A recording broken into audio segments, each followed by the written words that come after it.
जी सज्जनों, मैं इस टाइम बैठा वा हजूरी बाग दे कोल और मेरे बिल्कुल बैक साइड ते है इलामा इकबाल दा मज़ार और नाल ही है बादशाही मस्जिद और राइट साइड ते है गुरुद्वारा डेरा साहिब और बैक साइड ते है लाहौर फोर्ट। सो इस खिते दी पंजाब दी तारीख दी एक बड़ी खास इतिहासिक थां है ये, जिहड़ी हर दौर दे अंदर इस दा जिक्र तुहानूं मिलेगा।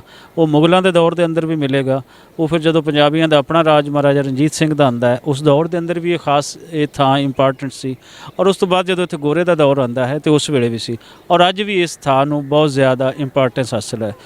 सो इस वेले असी घूम फिर रहे सी लाहौर के अंदर तो इस टाइम बैठे हाँ असी और शायद चाचा जी के नाल साडा लास्ट टॉक होवे, लास्ट विलाग होवे। इन्हां दी हयाती रब करे साडी भी रवे तो फिर आंदे रहणगे तो इन्हां नाल असीं गलबात करते रहांगे। चाचा जी तुसीं अज मतलब लास्ट डे है इत्थे लाहौर के अंदर पाकिस्तान के अंदर तुहाडे 9 दिन अज इत्थे पूरे हो गए, कल 10वां दिन होएगा तो तुसीं वापस तुहाडा वीज़ा एंड हो जाएगा, चले जाना है। तो इस वेले तुहाडा किवें दिल दे विच की जज्बात हैं? कि जिवें एक लड़की का विआह रखा होवे ना तो एक पासे चाह भी हुंदा है तो एक पासे विछोड़ा हुंदा। आउण दा सानूं बड़ा चाह सी, इन्ना चाह सी ननकाणा साहिब दे दर्शन करने, पंजा साहिब दे दर्शन करने, डेरा साहिब लाहौर दे दर्शन करने, सच्चे साहिब दे दर्शन करने ते दर्शन भी कीते। पर हुण इत्थों ना विछड़ ते जी नहीं करदा।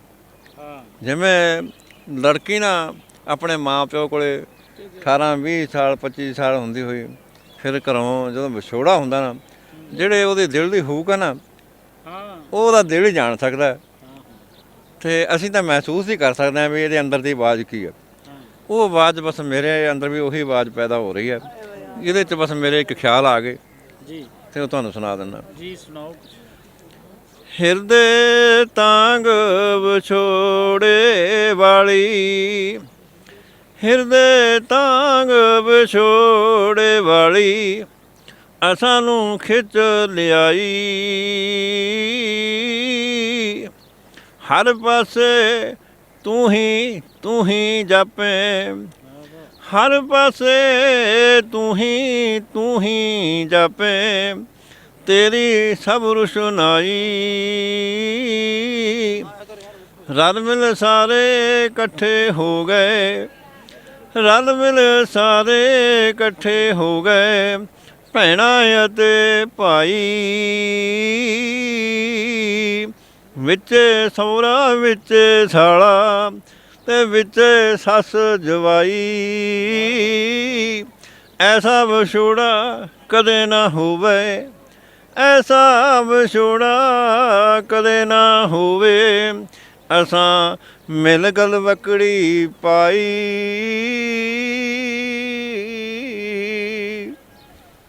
बहुत सोहना तुसीं लिखिया और जिहड़ा तुहाडे इस वेले जज्बातां दी अक्कासी भी कर रही है तो किवें फिर दोबारा आउण नूं मन दे विच की ख्याल आ रहे हैं कि पता नहीं कदों आना होया?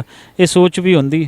ਇਹ ਸੋਚ ਤਾਂ ਪਹਿਲੀ ਸੋਚ ਹੈ ਵੀ ਜਾਣ 'ਤੇ ਨਹੀਂ ਜੀ ਕਰਦਾ ਅਤੇ ਫਿਰ ਤਾਂ ਮਨ ਦੇ ਵਿੱਚ ਨਾ ਬਸ ਇਹ ਤਾਂਘ ਬਣੀ ਰਹਿੰਦੀ ਹੈ, ਹੇ ਅਕਾਲ ਪੁਰਖ ਸੱਚੇ ਪਾਤਸ਼ਾਹ ਬਾਬਾ ਨਾਨਕ ਕਿਰਪਾ ਕਰ ਅਤੇ ਜਲਦੀ ਤੋਂ ਜਲਦੀ ਨਾ ਐਸੀ ਵਿਧ ਬਣਾ ਕਿ ਅਸੀਂ ਦੁਬਾਰਾ ਫਿਰ ਤੇਰੇ ਦਰਸ਼ਨ ਦਿਦਾਰੇ ਕਰਕੇ ਨਾ ਨਤਮਸਤਕ ਹੋ ਸਕੀਏ ਅਤੇ ਅਸੀਂ ਵੀ ਆਪਣੇ ਮੱਕੇ ਕਾਬੇ ਦੀ ਹੱਜ ਕਰ ਸਕੀਏ। ਕਿਉਂਕਿ ਸਾਡਾ ਤਾਂ ਮੱਕਾ ਹੀ ਨਨਕਾਣਾ, ਸਾਡੀ ਹੋਂਦ ਨਨਕਾਣਾ, ਸਾਡਾ ਜੀਵਨ ਨਨਕਾਣਾ, ਅਸੀਂ ਨਨਕਾਣੇ ਦੇ ਅਤੇ ਨਨਕਾਣਾ ਨਾ ਹੁੰਦਾ ਤਾਂ ਅਸੀਂ ਹੋਣਾ ਹੀ ਕੋਈ ਨਹੀਂ ਸੀ। ਜਾਂ ਹਿੰਦੂ ਹੋਣੇ ਸੀ ਜਾਂ ਮੁਸਲਮਾਨ ਹੋਣੇ ਸੀ, ਸਿੱਖ ਹੋਣਾ ਹੀ ਕੋਈ ਨਹੀਂ ਸੀ। ਅਤੇ ਗੁਰੂ ਨਾਨਕ ਪਾਤਸ਼ਾਹ ਨੇ ਬਸ ਸਾਨੂੰ ਇੱਕ ਐਸਾ ਰੂਪ ਦਿੱਤਾ ਅਤੇ ਸਾਡਾ ਤਾਂ ਮੱਕਾ ਹੀ ਨਨਕਾਣਾ। ਅਤੇ ਉਸ ਸੰਬੰਧ ਦੇ ਵਿੱਚ ਨਾ ਬਸ ਮੈਂ ਤੁਹਾਨੂੰ ਐਂ ਕਹਿ ਸਕਦਾ, ਜਿਵੇਂ ਤੁਸੀਂ ਮੁਸਲਮਾਨ ਵੀਰ ਮੱਕੇ ਦੀ ਹੱਜ 'ਤੇ ਜਾਂਦੇ ਹੋ ਨਾ ਅਤੇ ਤੁਹਾਡੇ ਮਨ ਨੂੰ ਪੁੱਛੀਏ ਨਾ ਤੁਸੀਂ ਹੱਜ ਕਰਕੇ ਆਏ ਹੋ ਅਤੇ ਹੱਜ ਦਾ ਭਾਵ ਕੀ ਹੈ, ਉਹ ਵੀਰ ਕਹਿੰਦਾ ਮੈਂ ਤਾਂ ਨਾ ਇਹ ਬਿਆਨ ਹੀ ਨਹੀਂ ਕਰ ਸਕਦਾ, ਬਿਆਨ ਹੀ ਨਹੀਂ ਕਰ ਸਕਦਾ। ਬਸ ਜਦੋਂ ਇਹ ਸਵਾਲ ਜਵਾਬ ਹੋਏ ਨਾ ਕਹਿੰਦਾ ਬਸ ਮੈਂ ਇੰਨਾ ਹੀ ਕਹਿ ਸਕਦਾ, ਜਿਵੇਂ ਤੁਸੀਂ ਸਿੱਖ ਭਰਾ ਕਹਿੰਦੇ ਹੋ ਸਾਨੂੰ ਸੱਚਖੰਡ ਦੀ ਪ੍ਰਾਪਤੀ ਹੋ ਗਈ, ਬਸ ਕਹਿੰਦਾ ਭਾਈ ਸਾਹਿਬ ਮੈਂ ਇੰਨਾ ਹੀ ਕਹਿ ਸਕਦਾ ਜਿਵੇਂ ਸਾਨੂੰ ਬਹਿਸ਼ਤ ਮਿਲ ਗਈ। ਬਸ ਉਸ ਵੀਰ ਦੇ ਵਿਚਾਰ ਸੁਣੇ ਨਾ ਵੀ ਹਾਜੀ ਦਾ ਭਾਵ ਬਸ ਇੰਨਾ ਕੀ ਦੱਸ ਸਕਦਾ। ਬਸ ਮਨ 'ਚ ਫੁਰਨਾ ਆ ਗਿਆ, ਮਨਾ ਸਾਡਾ ਤਾਂ ਮੱਕਾ ਹੀ ਨਨਕਾਣਾ, ਸਾਡੀ ਹੋਂਦ ਹੀ ਨਨਕਾਣਾ, ਸਾਡਾ ਜੀਵਨ ਹੀ ਨਨਕਾਣਾ। ਅਤੇ ਬਸ ਇੱਕ ਲਹਿਰ ਉੱਠ ਖੜੀ, ਅਸਾਂ ਦੀ ਹੱਜ ਵੇ ਕਾਬੇ ਵਾਲੀ, ਅਸਾਂ ਦੀ ਹੱਜ ਵੇ ਕਾਬੇ ਵਾਲੀ ਸਾਥੋਂ ਵਿਛੜੇ ਨਾ ਨਨਕਾਣਾ ਤੂੰ ਹੀ ਹਰ ਹਿਰਦੇ ਅੰਦਰ ਮੈਂ ਤੇਰੀ ਸਾਰ ਨਾ ਜਾਣਾ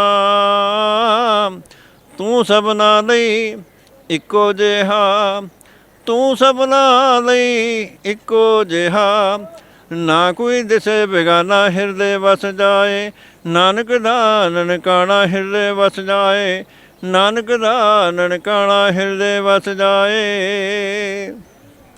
ਬਹੁਤ ਖੂਬ ਜੀ, ਉਹਨਾਂ ਨੇ ਆਪਣੇ ਦਿਲ ਦੀ ਜਿਹੜੀ ਹੈ ਗੱਲਾਂ ਉਹ ਆਪਣੀ ਪੋਇਟਰੀ ਰਾਹੀਂ ਵੀ ਕੀਤੀਆਂ ਅਤੇ ਸਿੱਧੀਆਂ ਸਿੱਧੀਆਂ ਵੀ ਗੱਲਾਂ ਕੀਤੀਆਂ ਅਤੇ ਬੜਾ ਔਖਾ ਹੁੰਦਾ ਹੈ ਇੱਥੋਂ ਕਿਸੇ ਵੀ ਸ਼ਖਸ ਦਾ ਜਾਣਾ।